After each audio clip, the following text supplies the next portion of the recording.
Hi guys, the Boring Engineer here, back with another lock picking video.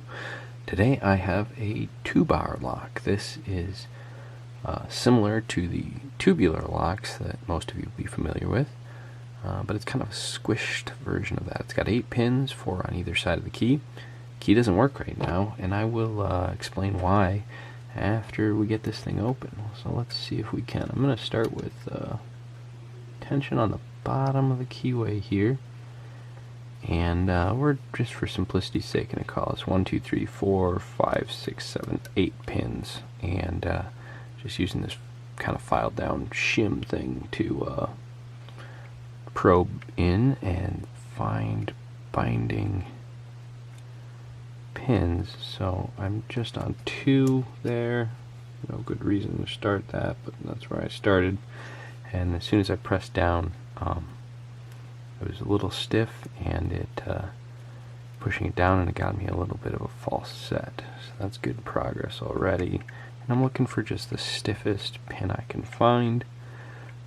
Feels like 5 here, so I got a little click on 5. He's still stiff though, so I'm going to push a little further. There, I got an even further false set, so that's pretty good. 1 and 2 feel good. I don't think I'm going to mess with them. 6 seems good too. I can just get 3 here. He seems okay as well. Just double check.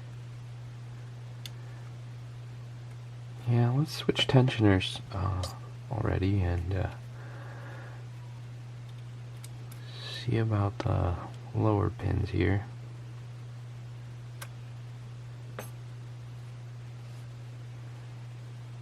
Okay.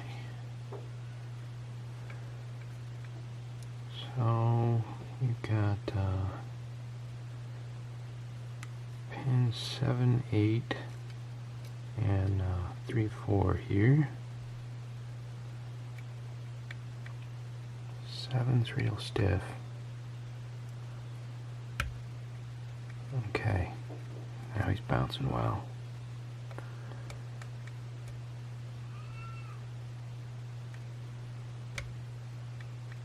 Okay, that's 4, going good. 8, got a little click on him, but he's still stiff. Try one more click. Oh, and we got an open. Alright, cool. So let's take this apart and I'll show you guys why I can't use the key right now and what's going on with this lock. So I'm going to take the vise away here. And so these locks aren't generally guttable. There is a version that is guttable that's like a T-handle lock, but this one isn't. So what I had to do was, focus up, is cut this collar here, this rotating collar, and then inside of that collar you'll see there's, grab my pointer here, there's actually a little clip that's like an expanded ring that's a collar that holds everything together. So what we need to do is just compress that collar. Flathead screwdriver. It's a little easier with that. See if I can compress that.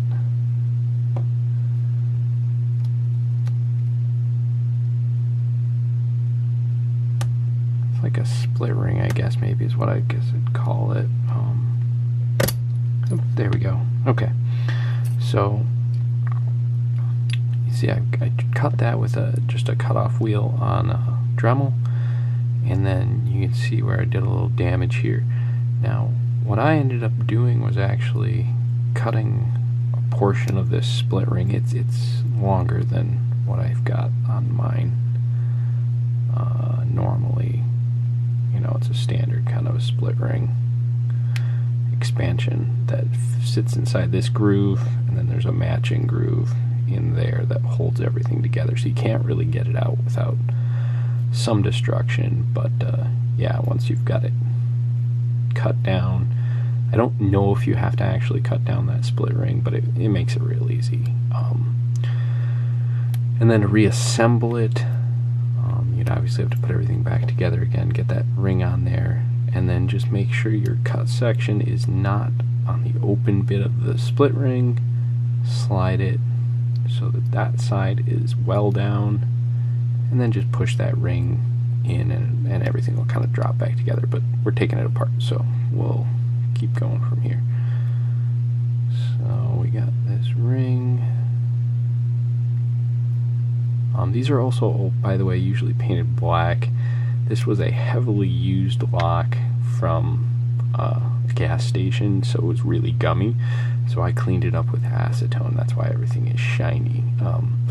This is the outer spinner disc. You can see where my cutting wheel nicked it a little bit, but still intact.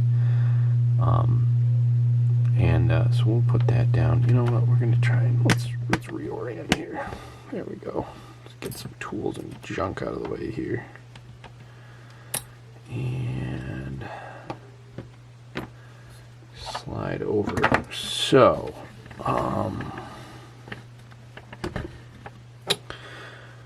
now to get this the rest of the way apart, now that you've got that spinner and all that junk off, you're going to push on this back here, but this top actually has two pins that spring in from the sides, and it's an anti-pick feature, and they drop into this little hole here, and it's meant to stop you from getting tension, but obviously doesn't do its job very well. So what I'm going to do is lift up slowly and try and catch those pins. Got them. And show you this disc, and I'm not going to take the core out quite yet. So on this disc, it has two little ears. Can you see those little ears? And then it has these little spring pins in there. We'll put those down there for now. Try not to lose them. Okay. So, and it's supposed to have the same ears on this side, but you can see they're all worn away. And like I said, this lock was really well used when I got it. And so what was happening was the disc it's one way. The key only fits through this thing. If you try and go through this way, it won't go. If you go this way, it will. Oops, you gotta get the key right orientation. It only goes in one way, right? And that's why it's pinned to the core, because it's a one-way lock, right? And then this spinner is also supposed to kind of be loosely pinned to it, because it's also only one way. So you can only get it in together one way, right? That's it. So those are your only options. So to tension this lock, though, for picking, you need those ears to be intact, because you tension using this little piece. So in order to pick this as you would find it normally if it wasn't so worn out, beat up, I flipped this disc over so that the ears were actually intact, and I could actually tension the core. I don't know whether this pick counts as a real pick or not. I don't really care. That's how you normally would do it, and so that's kind of good enough for me. my feeling on it. It's, you know, a cool lock, but you know, not worth too much effort on. So let's take a look at the core now. So as you can see, we're still spinning freely, and you can see how those pins work. And then there's two sidebars. So let's pull that whole mechanism out. You need to be careful, as everything is spring loaded. and the pins will try and come out. Okay, so I got those pins back. So this is the, not really Bible, I guess, the lock body, and it has these two channels in it. Come on. So those channels interact with these two sidebars here. And I've given this thing a PTF lube bath, probably too much, but it was, like I said, lived a hard life, so it definitely needed some love to get it working again. But we'll take these sidebars out, and you can see that they are beveled, come on the outside edge and square on the inside edge. Same thing on this side.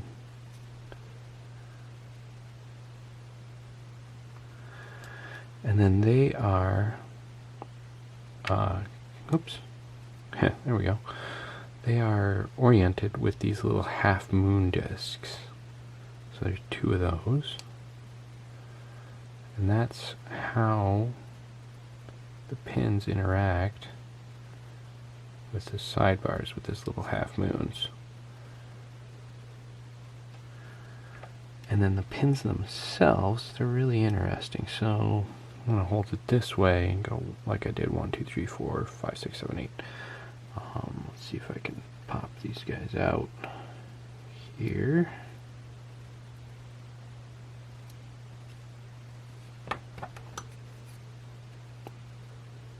Pins are single piece.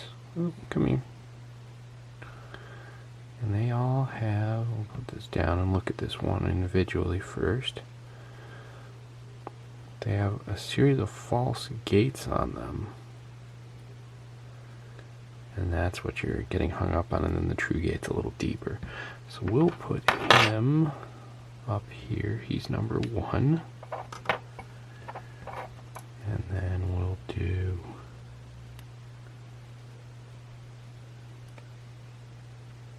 come here.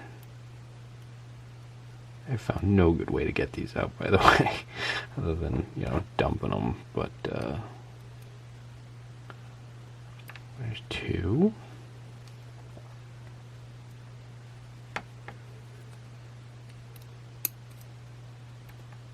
Three.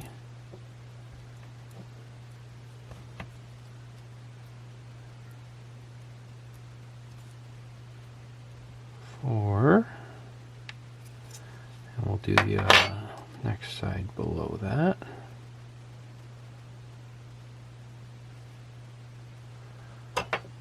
5.